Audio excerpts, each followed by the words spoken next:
नमस्कार, आप देख रहे हैं जेएमडी न्यूज। मैं हूं आपके साथ ओम आदित्य द्विवेदी। दोपहर के 3 बज चुके हैं और हम बात करने वाले हैं उन 3 खबरों की जो अभी तक प्रमुख रहीं।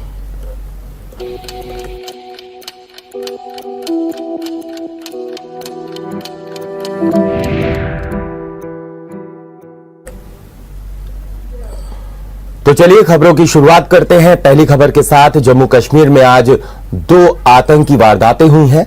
जम्मू के चड्ढा कैंप के पास सुबह करीब 4:15 बजे सीआईएसएफ के 15 जवानों को ड्यूटी पर ले जा रही बस पर आतंकियों ने हमला किया। सीआईएसएफ अधिकारी ने बताया कि उन्होंने आतंकी हमले में जवाबी कार्रवाई की है। एक वरिष्ठ अधिकारी ने बताया कि कार्रवाई के दौरान सीआईएसएफ के एक एएसआई की मौत हो गई और 2 अन्य घायल हो गए हैं। मिली जानकारी के अनुसार ये जवान सुजवा में हुए हमले में मदद के लिए जा रहे थे। दरअसल सुरक्षा बलों को लगातार ये सूचना मिल रही थी कि पीएम के दौरे से पहले आतंकी जम्मू शहर में किसी बड़ी वारदात को अंजाम देना चाहते हैं। इस सूचना के बाद से ही जम्मू पुलिस ने सेना और अर्धसैनिक बलों के साथ मिलकर शहर के कई इलाकों में सर्च ऑपरेशन चलाए।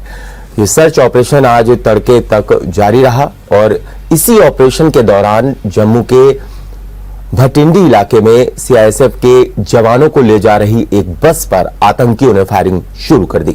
जवाबी कार्रवाई में आतंकी इस हमले को अंजाम देने के बाद एक घर में छुप गए, जिसके बाद इस पूरे इलाके को घेर लिया गया और ऑपरेशन चलाया जा रहा है। इस ऑपरेशन में अब तक एक एएसआई शहीद हुए हैं और 6 जवान जख्मी हैं। वहीं जम्मू कश्मीर के सुजवा में एक ऑपरेशन के तहत सुरक्षा बलों की तरफ से 4 आतंकवादी ढेर कर दिए गए हैं, जबकि 1 जवान शहीद और 4 जवान घायल बताए जा रहे हैं। आतंकियों ने यह हमला जम्मू के सुजवा इलाके में किया है। जम्मू पुलिस के एडीजीपी के मुताबिक आतंकियों के छिपे होने की सूचना मिलने के बाद इलाके की घेराबंदी की गई थी। वहीं बात करते हैं अब दूसरी खबर की। शिवपाल यादव की अपने भतीजे सपा सुप्रीमो अखिलेश यादव से तल्खी खत्म नहीं हो रही है, तो वहीं आजम और उनके परिवार को यह गम है कि आखिर अखिलेश यादव आजम खान को मिलने क्यों नहीं पहुंच रहे हैं। जिसके बाद आज शिवपाल यादव आजम खान से मुलाकात करने सीतापुर जेल पहुंचे। उनके परिवार को यह गम है कि आखिर आजम के बेटे अब्दुल्ला को जेल से बाहर आने के बाद आखिर क्यों अखिलेश यादव ने उनके कंधे पर हाथ नहीं रखा। वहीं आज की ये मुलाकात बेहद खास है। करीब 26 महीने से आजम जेल में बंद है, लेकिन आज जिस तरह से शिवपाल और आजम खान की 1 घंटे से ज्यादा वक्त तक मुलाकात हुई, आपस में जो चर्चा हुई, उसके बाद हर तरफ ये कयास लगाए जा रहे हैं कि अखिलेश इस मुलाकात पर क्या प्रतिक्रिया देंगे। बता दें कि आजम खान से मुलाकात के बाद शिवपाल ने कहा कि आजम को मैं सीनियर नेता के तौर पर देखता हूं। उनका राजनीतिक अनुभव लंबा रहा है, वो समाजवादी पार्टी की पहचान रहे हैं। वहीं आजम के उनके साथ जाने के सवाल पर शिवपाल ने कहा कि मैं फिलहाल कुछ नहीं कहूंगा, वक्त आने पर पता चलेगा कि कौन किसके साथ जाएगा। वहीं बात करते हैं तीसरी खबर की। उत्तर प्रदेश के मुख्यमंत्री योगी आदित्यनाथ ने राज्य के कारागारों में कैदियों की क्षमता से ज्यादा संख्या की समस्या से निपटने के लिए नई जेल बनाने समेत पुरानी जेलों में नए बैरक बनाने के आदेश दिए हैं। राज्य सरकार के एक प्रवक्ता ने बताया कि मुख्यमंत्री ने मंत्रिपरिषद के समक्ष गृह, कारागार, होमगार्ड, सचिवालय प्रशासन और नियुक्ति और कार्मिक विभागों की कार्य योजना प्रस्तुतिकरण के बाद निर्देश देते हुए कहा कि जेलों में बंदियों की क्षमता से ज्यादा संख्या की समस्या के निदान के लिए पुराने कारागारों में नए बैरक का निर्माण किया जाए। उन्होंने कहा कि अमरोहा, संभल, शामली और मुजफ्फरनगर में जिला कारागार के निर्माण के लिए जमीन खरीदी जाए। मुख्यमंत्री ने कहा कि अमेठी, हाथरस, औरैया, हापुड़, चंदौली, भदोई, अमरोहा, संभल, कुशीनगर, महोबा में जिला कारागार के निर्माण की कार्यवाही शुरू की जाए। बता दें कि इस वक्त प्रदेश में 73 कारागार हैं। राष्ट्रीय अपराध अभिलेख ब्यूरो की ताजा रिपोर्ट के मुताबिक उत्तर प्रदेश की जेलों में औसतन 177 बंदी कैद हैं, जबकि राष्ट्रीय औसत 118 का है। मुख्यमंत्री ने यह भी कहा कि प्रदेश में बंदियों की समय पूर्व रिहाई के संबंध में लागू वर्तमान नीति में संशोधन की जरूरत है। इसे अगले 100 दिनों में कर लिया जाना चाहिए। तो इस वक्त की 3 अहम और बड़ी खबर आपको बता रहे हैं।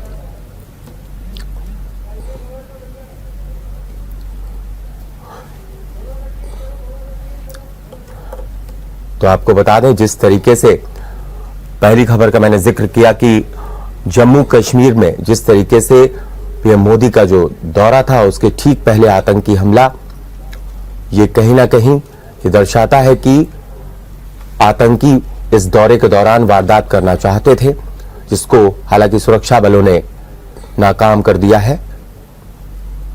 कुल मिलाकर के 6 आतंकियों को मार गिराया है सुरक्षा बलों ने। हालांकि जो एक सीआईएसएफ के एसआई हैं, उनकी मौत की सूचना मिल रही है, साथ ही साथ कई जवानों के घायल होने की सूचना है।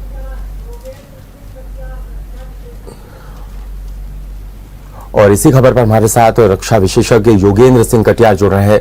योगेंद्र जी, आपका स्वागत है। सबसे पहले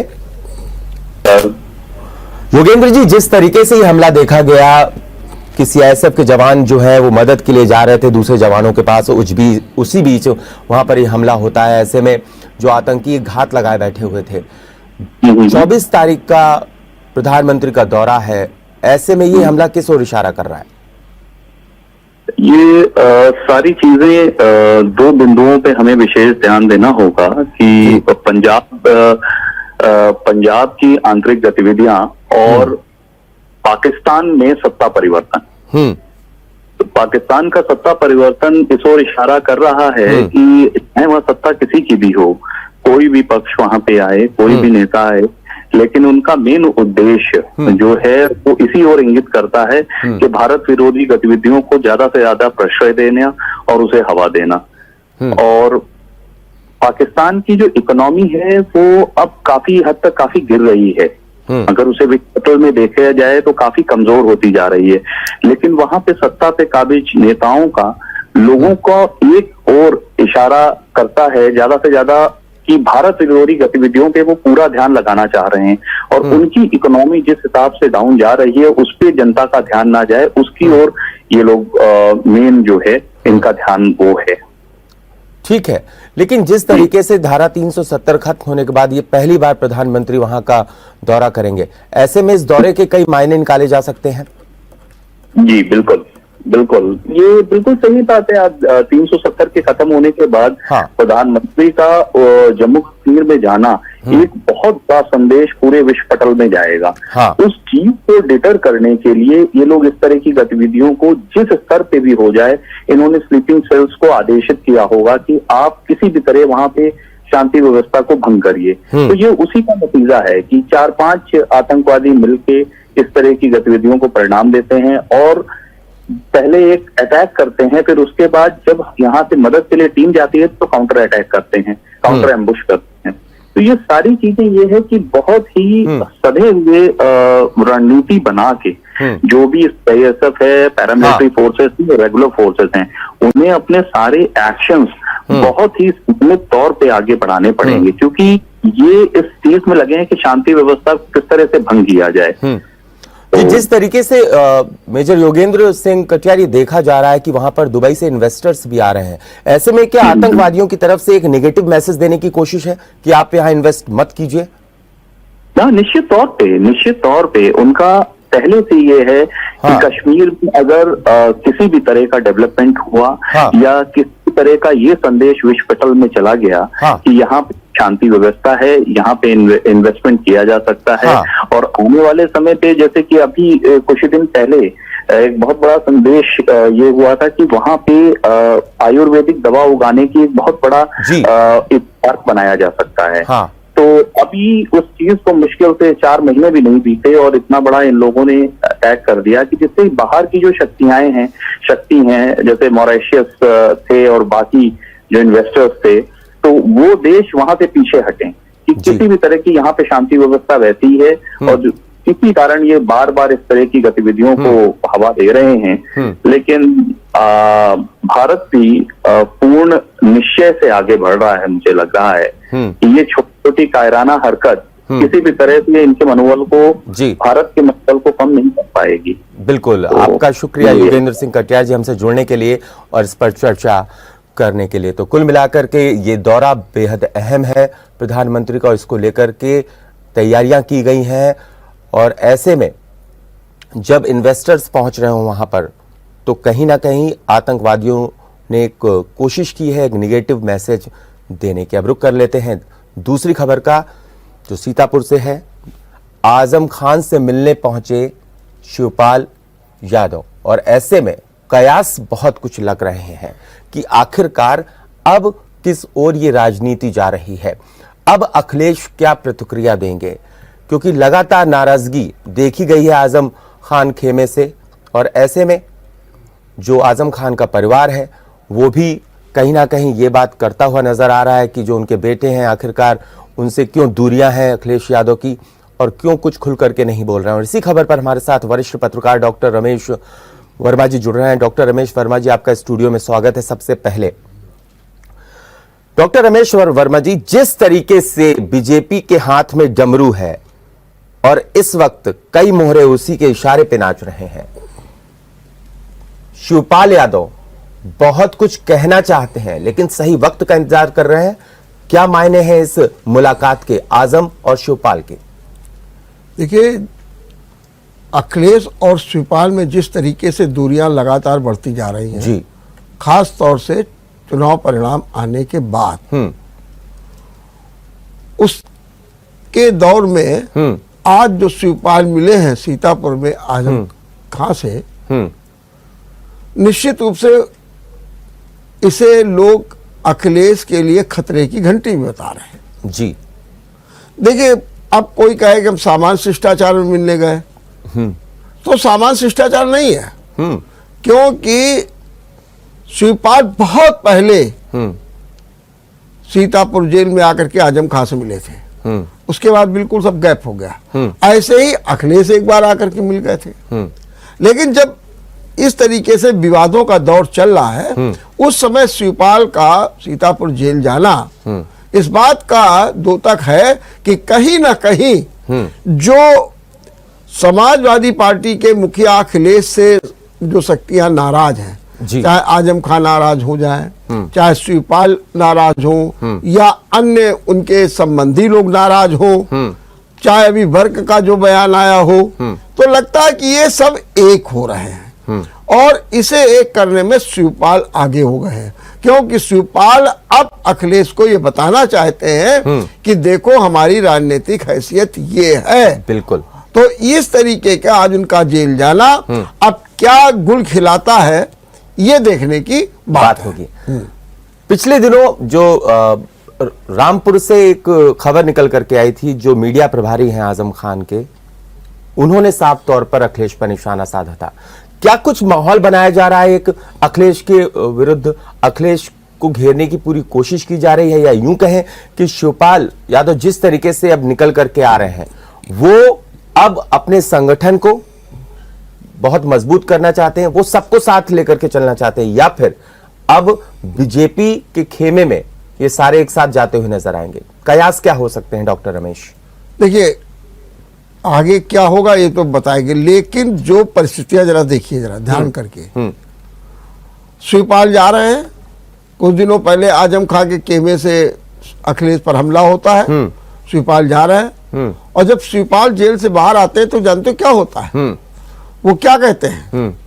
आजम खां बड़े सीनियर मेंबर, लंबा राजनीतिक अनुभव, विधानसभा में 10 बार जीत करके आए, उनसे वरिष्ठ कोई नहीं, लोकसभा में मेंबर रहे, लेकिन ऐसे सीनियर व्यक्ति को जेल में डाल रखा गया है झूठे मुकदमे के लिए।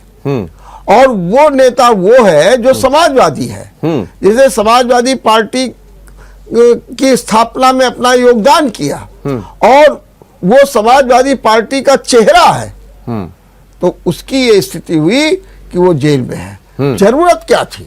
अब देखिए, ही उन्होंने दर्द उकेरा।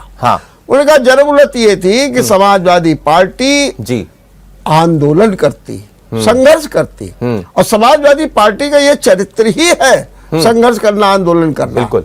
और मुलायम सिंह यादव के अगुवाई में होना चाहिए था आंदोलन, लोकसभा में होना चाहिए था, धरना देना चाहिए था, और जब प्रधानमंत्री तक बात जाती तो निश्चित रूप से जो है आजम खां बाहर आ जाते। मतलब कि ये संघर्ष नहीं किया गया, और जो ये बात की जा रही है कि आजम खां जेल में है और उसमें कोई काम अखिलेश ने नहीं किया, वो आज उन्होंने साबित कर दिया, उस पर मोहर लगा दी कि हाँ ये बात सही है कि अखिलेश ने कुछ नहीं किया।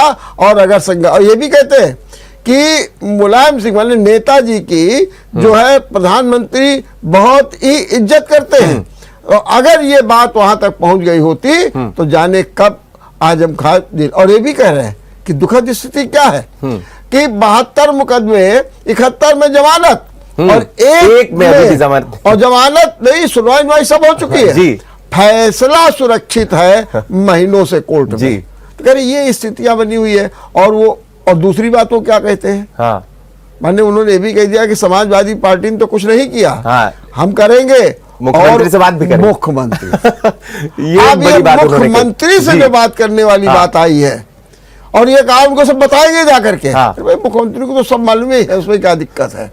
और अगर मुख्यमंत्री को ये नहीं मालूम था कि जिस तरीके से आरोप लग रहे थे झूठे, हाँ। और लेकिन ये भी एक नया समीकरण, हाँ। दिखाई दे रहा है, कहां पर बात जाती है और कहां पर बात बनती है, यही बस अब देखने की बात है।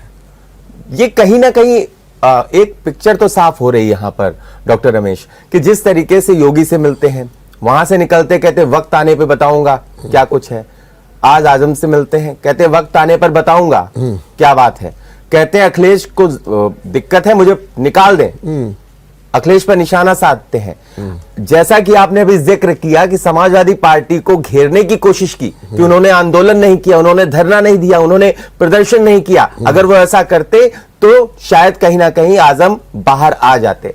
लेकिन जो आखिरी में जब आपने अभी एक बात का जिक्र किया, उसी का मैंने भी जिक्र किया कि मुख्यमंत्री तक वो मैसेज पहुंचाएंगे, क्या कुछ बताने की बात है, क्या ऐसा कुछ चल रहा है अंदर खाने कि शिवपाल के खेमे में यानी प्रसपा में हो सकता है आजम खान आ जाए और उसके बाद प्रसपा कहीं ना कहीं एनडीए का घटक दल हो जाए। देखिए क्या होगा ये तो हाँ। अभी नहीं बता, लेकिन एक बात हम आपको बता रहे हैं जी कि शिवपाल भी पशुपेश में है, पशुपेश में, ठीक बात, क्योंकि बीजेपी भी जो उनके सामने शर्तें लग रही है, जैसे कि एक शर्त ये कि आप आजमगढ़ से जाइए चुनाव लड़िए, अब उन्हें लग रहा है कि यादवों के बीच में जाएंगे, हमारे परिवार से कोई आ जाएगा, जैसे अभी एक डिम्पल चुनाव लड़ जाएंगी, तो फिर ऐसी स्थिति में अगर हम हार गए तब क्या होगा, एक ये भी स्थिति बन रही है। और बीजेपी से इनकी बात भी चल रही है। दूसरी चीज ये है कि आजम खां मान लीजिए इनके साथ आ जाते हैं, और आजम खां जिस तरीके से भारतीय जनता पार्टी के सरकार में उत्पीड़ित हुए, जैसा कि उनका कहना है, और उत्पीड़न उनका हुआ, और वो दिन रात पानी पी पी करके बीजेपी को कोसते रहे, किस मुंह से भाई उनके आप घटक दल बनेंगे, कौन सा ऐसा कारण होगा। अगर कोई ना कोई भाई चमत्कार हो जाए तो बात दूसरी है, लेकिन मुझे मालूम है या मैं भी ये सोचता हूं कि कम से कम आजम खां हाँ। तो अभी इस बात के लिए तैयार नहीं होंगे कि हम जाकर के भारतीय जनता पार्टी के साथ जुड़ जाएं या उनके घटक दल या उनके सहयोगी होकर के उनकी तारीफ करेंगे, क्योंकि लेकिन अगर आजम आ जाते हैं शिवपाल के साथ तो अखिलेश के लिए मुसीबत है। नहीं, वो तो मुसीबत है, और उसके लिए भी मुसीबत होने के साथ में आजम खां भी सब समझते हैं, ऐसा नहीं है। हाँ। अगर शिवपाल में इतनी बड़ी है हैसियत, हाँ। जनाधार है, हाँ। तो अभी जो 2019 का चुनाव हुआ था उसमें कुछ करिश्मा दिखाते नहीं दिखा पाए लोकसभा के चुनाव में, और इधर भी उनकी पार्टी में ऐसा कुछ उनको नहीं दिख रहा था कि हमारे लोग जीतेंगे। तो आजम का ये भी सब जानना है कि अगर इनके साथ जा रहे हैं तो हमको कितना नफा और कितना नुकसान होगा, लेकिन जब कुछ नया आएगा तो वो एक धमाके के साथ में आएगा, तब देखा जाएगा क्या स्थिति। बिल्कुल, उत्तर प्रदेश की राजनीति ऐसी है कि अब बदलाव बिल्कुल, और बीजेपी का डमरू तो हालांकि बज ही रहा है। डॉक्टर रमेश वर्मा जी, आपका शुक्रिया हमसे जुड़ने के लिए और इस पर चर्चा करने के लिए। तो कुल मिलाकर के अब ये देखने वाली बात होगी कि किस तरीके से ये मुलाकात किस ओर जाएगी, इसके मायने क्या होंगे भविष्य में मालूम चलेगा। वो वक्त कब आएगा जब शिवपाल मुंह खोलेंगे और कहेंगे अपनी जुबान से कि वो आखिरकार किस तरफ है, क्या आजम के साथ आकर के वो कुछ नया फैसला लेते हैं या फिर अलग बैटिंग करेंगे, वक्त की बात है। अगली खबर आपको बता दें लखनऊ से है। जिस तरीके से योगी आदित्यनाथ जो है वो एक्शन मोड में नजर आ रहे थे और आ रहे हैं। उसी के चलते अब जो 75 जिले हैं यूपी में, 73 कारागार हैं, उनमें जो कैदी हैं वो संख्या में ज्यादा हैं। 177 कैदी प्रति जेल में है, 118 का मानक है। अब सवाल ये उठ रहा है नई बैरकों का निर्माण किया जाए, ऐसा कह दिया है। नई जेलों का निर्माण किया जाए, ऐसा भी कह दिया है उन्होंने प्रेजेंटेशन के बाद। अब देखना यह होगा कि आखिरकार जो एक नीति है कि जो कैदियों को छोड़ने की, रिहाई के लिए जो एक नीति जिस तरीके से बनाई है, उस पर क्या कुछ अब अपडेट होगा, क्या कुछ बदलाव होगा, यह भी वक्त आने पे मालूम चल जाएगा। और इसी खबर पर हमारे साथ हमारे संवाददाता लखनऊ से जुड़ गए हैं राहुल श्रीवास्तव। राहुल, अब जेलों की संख्या बढ़ाई जाएगी, और मेरा पहला प्रश्न आपसे लाइट एंड मोड में है, क्योंकि जिस तरीके से कल बयान दिया है तौकीर रजा साहब ने कि 10 दिन बाद जेल भरो आंदोलन होगा, तो ऐसे में साफ बात कह दी है केशव प्रसाद मौर्य ने कि आइए, जेलों में बहुत जगह है, तो क्या निर्माण अभी से शुरू कर रहे हैं? आज निश्चित तौर पर सियासी बात छोड़ दे तो जिस तरह से उत्तर प्रदेश की जेलों की बात करें तो वहां पर निश्चित तौर पर जो संख्या होनी चाहिए, जितनी संख्या में कैदी होने चाहिए, उससे कहीं ज्यादा संख्या में कैदी हैं। और निश्चित तौर पर ये सुरक्षा की दृष्टि से काफी गंभीर विषय है। और शायद सीएम योगी आदित्यनाथ इस बात को समझते हैं, इसीलिए उन्होंने जब कारागार प्रशासन की जब समीक्षा हुई थी, प्रेजेंटेशन हुआ था, उसमें उन्होंने ये निर्देश दिए थे कि उत्तर प्रदेश में जो जेलें हैं, कई जगह जैसे संभल है, शामली है, मुजफ्फरनगर, यहाँ पर नई जेलों के निर्माण के लिए उन्होंने जगह तलाशने की बात कही। और कई ऐसी जगह है, चाहे हमीरपुर की बात करें, महोबा बात करें, वहां पर नई बड़ी जेल बनाने के उन्होंने निर्देश दिए गए हैं।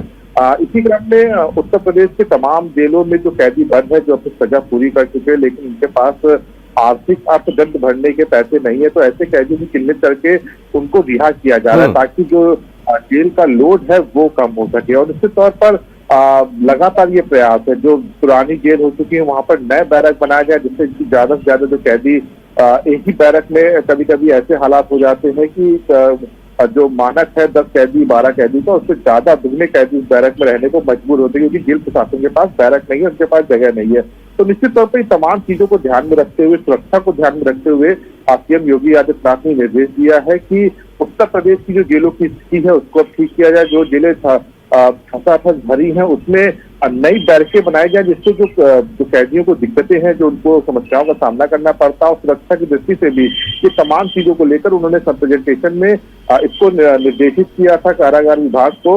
और इसको लेकर अब जल्द ही काम शुरू होगा। तमाम जो जेल है, जो जहाँ क्षमता से ज्यादा कैदी हैं, उन जेलों में पहले चिन्हित करके उन पर नए बैरक बनवाए जाएंगे, ताकि जो पुराने बैरक है उनकी मरम्मत की जाएगी, जिससे कि जो कैदी है वो आराम से अपनी सजा काट सके। और दूसरी जो सजा याफ्ता, जो सजा काट चुके हैं, जिनकी सजा पूरी हो चुकी है, उनको भी चिन्हित करने के निर्देश दिए गए हैं। सरकार उनकी रिहाई कराएगी, जिससे जेलों का जो लोड है वो कम हो सके। बिल्कुल, जो जेलों में लोड है, कैदियों की संख्या जो ज्यादा है, उसको लेकर के फैसला लिया जा रहा है। ठीक है, जिस तरीके से लगातार प्रयास कर रही है योगी सरकार, क्या अब जेलों की संख्या बढ़ाई जाएगी? वो बात ठीक है, बैरक नहीं बनवाई जाएंगी जो पुरानी जेलें हैं, लेकिन जो कैदियों की अक्सर शिकायत देखी जाती है, यूं कहें कि अक्सर जिला जो जेल प्रशासन होता है वो भी कहीं ना कहीं शिकायत करता हुआ नजर आता है कि अंदर जो है उनमें सुरक्षा व्यवस्था कम है, और कभी कभी ये भी देखा जाता है कि जो खाना मिलता है उनको, कैदियों को, उसकी गुणवत्ता बहुत, मतलब वो खाने योग्य नहीं होता, लेकिन उन्हें मजबूरी में खाना पड़ता है। क्या उसको लेकर के कोई कदम उठाने का जिक्र किया है इस प्रेजेंटेशन देखने के बाद? इस विभाग की ओर कुछ इंगित किया है? बिल्कुल, निश्चित तौर पर जो कैदियों की समस्याएं हैं, उस समस्याओं का भी प्रेजेंटेशन में हुआ, सुरक्षा की दृष्टि के साथ साथ कैदियों को किस तरह की समस्याएं, किस तरह से जेल में उनका सामना करना पड़ता है समस्याओं को, उसको लेकर भी उस प्रेजेंटेशन में जिक्र किया गया। और सीएम ने निर्देशित किया गया था कि जो खाने का गुणवत्ता है उसको मेंटेन किया जाए, उनकी सुरक्षा की दृष्टि से मेंटेन किया जाए। जो कैदी पढ़ना लिखना चाहते हैं उनको उससे सहयोग किया जाए, जो काम करना चाहते हैं वो किया जाए। कई बार ऐसा होता है कि निर्दोष कैदी भी जेल चले जाते हैं, तो ऐसे में उन कैदियों के प्रति नर्म रुख अपनाया जाए, क्योंकि वो हार्डकोर क्रिमिनल नहीं होते। भी तमाम निर्देशित किया गया है कि जो कैदी हैं अंदर, उनका भी, उनके स्वास्थ्य परीक्षण समय समय पर हो, उनके खाने की गुणवत्ता का ध्यान रखा जाए, साफ सफाई की व्यवस्था रखी जाए, और समय समय पर जो जिले के अधिकारी, जो वरिष्ठ अधिकारी हैं, जेलों का निरीक्षण भी करें कि जो शासन की तरफ से जो निर्देशित किया जा रहा है उस पर कितना इम्प्लीमेंट जेल प्रशासन करा। जेल प्रशासन को भी लगातार स्टाफ की कमी का रोना रहता है, उसकी कमी को दूर करने के लिए सीएम योगी आदित्यनाथ राहुल, जिस तरीके से ऑपरेशन हाथ चल रहा है, ऑपरेशन लंगड़ा चल रहा है, बुलडोजर चल रहा है बाबा का, जिसको लेकर के जो अपराधी हैं वो अब अपनी अपनी जमानत कटा करके सीधा न्यायालय में जाकर सरेंडर कर रहे हैं, थानों में जाकर के सरेंडर कर रहे हैं, तो क्या ऐसे में प्रशासन समझ रहा है, शासन समझ रहा है कि अब कैदियों की संख्या जेलों में बढ़ सकती है, इसलिए उनका निर्माण कराया जाए और नई बैरक बनवाई जाए, जिसको लेकर के भी ये फैसला है, इस एंगल से भी इसे देखा जाए? बिल्कुल देखा जा सकता है, क्योंकि लगातार जिस तरह से कैदी जो बाहर घूम रहे थे अब अपने जो कार्रवाई का डर है उसके खौफ के कारण वो आत्मसमर्पण करना और सीधे जेल जा रहे हैं। लेकिन जेलों की जो स्थिति है ये पिछले सरकारों से कई दशकों से बनी आ रही है कि जो संख्या है उस संख्या के ज्यादा कैदी जेलों में भरे हुए हैं, और यही वजह है कि उसी को लेकर ये तमाम जो प्रयास किए जा रहे हैं सीएम योगी आदित्यनाथ की तरफ से, जेलों में जो व्यवस्था है उसको दुरुस्त किया जाए। निश्चित तौर पर आपने बिल्कुल सही कहा कि जो कैदी आत्मसमर्पण कर रहे हैं, जो अपराधी फरार घूमे थे पिछली सरकारों में, लेकिन इस बार बुलडोजर के डर से या जो अन्य ऑपरेशन पुलिस द्वारा चलाए जा रहे हैं उससे खौफ के चलते वो समर्पण में कर रहा है, ऐसी तस्वीर आ रही है। तो निश्चित तौर पर उनके समर्पण करने से भी निश्चित तौर पर जेलों में लोड बढ़ा है। ये तमाम चीजों को ध्यान में रखते हुए सीएम योगी आदित्यनाथ ने नई जेल बनाने, पुरानी जेलों में नई बैरक बनाने के निर्देश। तो बिल्कुल इस चीज को ध्यान में रखते हुए भी ये निर्णय है और इस एंगल से भी इस जो निर्णय है उसको देखा जा सकता है। कुल मिलाकर के अब कई जिलों में नई जेलों का निर्माण होगा, जो पुरानी जेल है वहां पर नई बैरकों का भी निर्माण किया जाएगा। राहुल, आपका जुड़ने के लिए, उस पर चर्चा करने के लिए शुक्रिया। तो इस वक्त की 3 बजे की 3 बड़ी खबरों का हमने विश्लेषण किया और आप तक वो पूरी जानकारी पहुंचाने की कोशिश की जो आप तक पहुंचनी चाहिए थी। फिलहाल अभी के लिए इतना ही। आप देखते रहिए GMT न्यूज। अगर आपको हमारा वीडियो पसंद आया हो तो हमें लाइक करें, सब्सक्राइब करें और ज्यादा से ज्यादा शेयर करें, और हाँ, बेल आइकॉन दबाना ना भूलें ताकि हर खबर का अपडेट आप तक पहुंचे तुरंत। आप हमें इंस्टा, ट्विटर और फेसबुक पर भी फॉलो कर सकते हैं। हमारी ID है @GMT News।